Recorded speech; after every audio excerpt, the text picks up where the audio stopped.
jingle bells, jingle all the way. Oh, what fun it is to ride one horse open sleigh. Jingle bells, jingle all the way. Oh, what fun it is to ride one horse open sleigh. Welcome, one and all, to the Little Story Shop, a magic place of stories and toys for girls and boys. Let's go inside now and meet Mr. and Mrs. Little.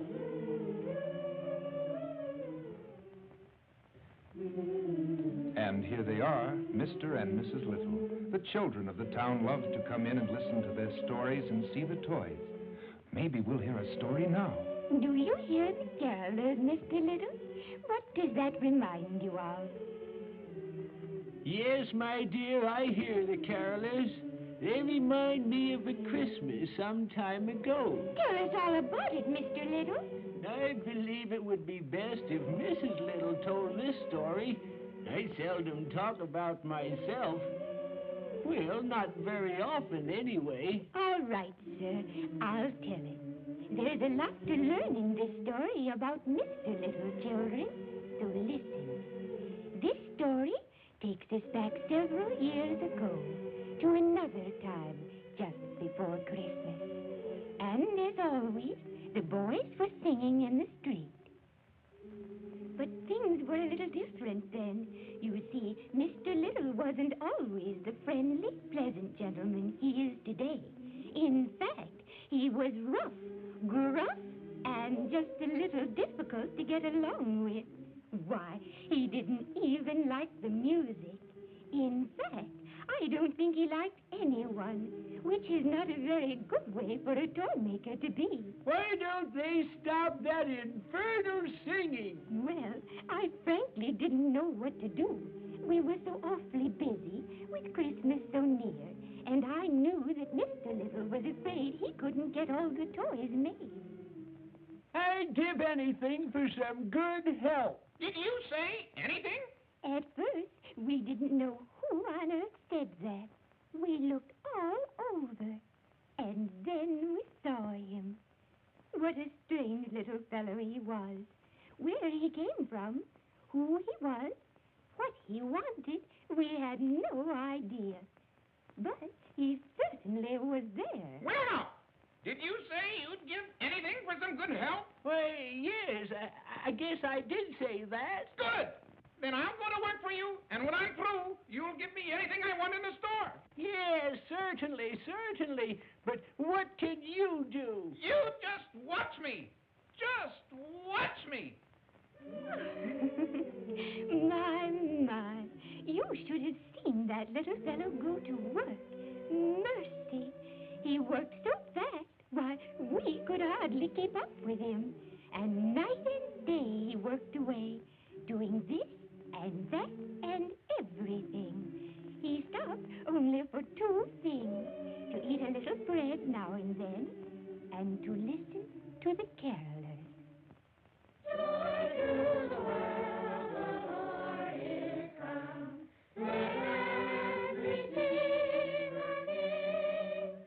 Let every heart prepare in room, and heaven and nature sing, and heaven and nature sing, and heaven and nature sing. And one day, as he was listening to the choir, a little girl came up to our window. He could tell that she wanted something inside. We didn't know what the two were so interested in, but they seemed to get along famously, and they became fast friends, for every day she returned when the carolers were there, and every day the elf talked to her. And on we worked, and never before had we made so many toys and had such good business. But wouldn't you know that Mr. Little got worried because everything was going so well. He was worried about what he would have to pay our little elf friend for all his work. After all, he had promised him anything. Oh, maybe he'll take all our profits. Well, you can see that Mr. Little was really worried. In those days, he was quite a worrisome person.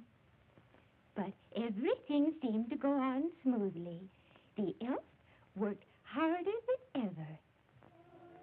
And the carolers came every day with their songs. And the little girl came to stare in the window.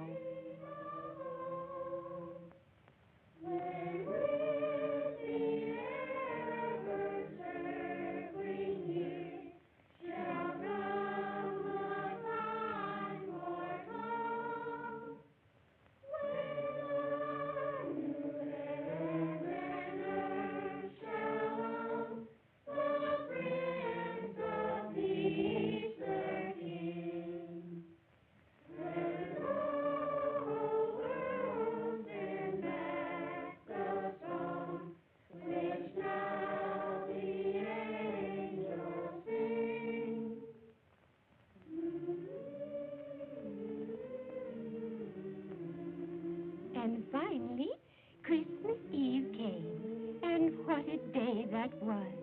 We sold just about everything in the shop.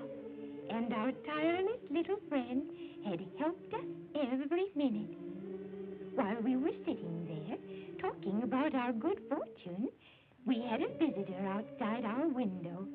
We didn't see her, but you can bet our friend the elf did. And suddenly... I want my pay! Well, you can imagine how this startled Mr. Little. He finally managed to mutter, Yes, certainly. What would you like? You said I could have anything in the shop. So I want the big doll in the window. The doll? Yes, well, yes, of course. The doll. She is yours. I was just a little surprised, too.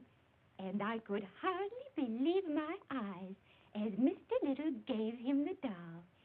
And the funny little fellow stood there with that big, beautiful toy in his arms. So, my friends, I've been well paid.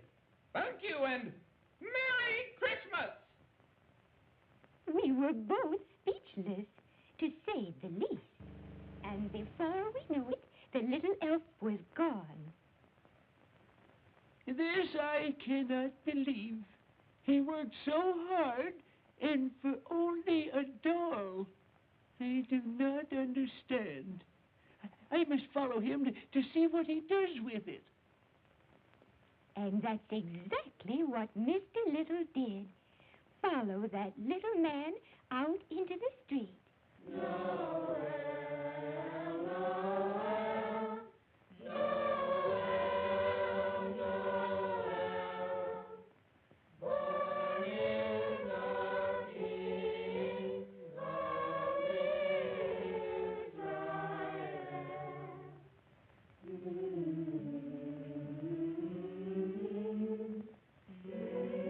And when Mr. Little came inside the church, he saw what the elf was going to do with the doll.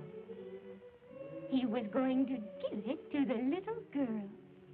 And when she saw the beautiful doll, she could hardly believe her eyes. Here was just what she'd always wanted. She couldn't speak, but the elf knew this would be her happiest Christmas.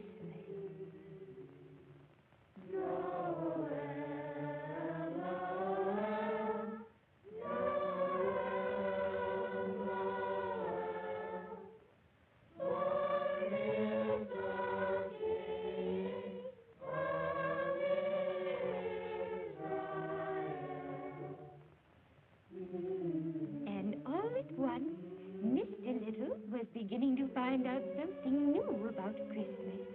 Like so many of us, he was terribly busy with the buying and selling, building and wrapping, working and planning for this busy time of year, that he had forgotten about some of the other things of Christmas, like giving and thinking of the happiness of others, and thinking, too, about the real meaning of Christmas. He never found the little elf again, but Mr. Little found Christmas.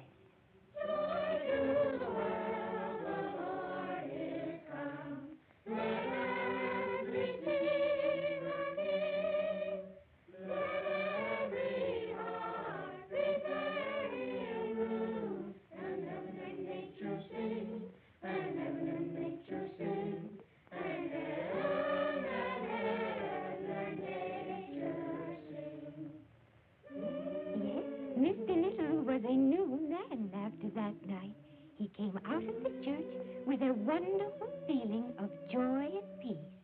As he walked along the street, he thought of the many things he would do to help make people happy, not only on Christmas, but every day of the year. And when he came home, he couldn't hold it back any longer. Merry Christmas. Merry Christmas to everyone.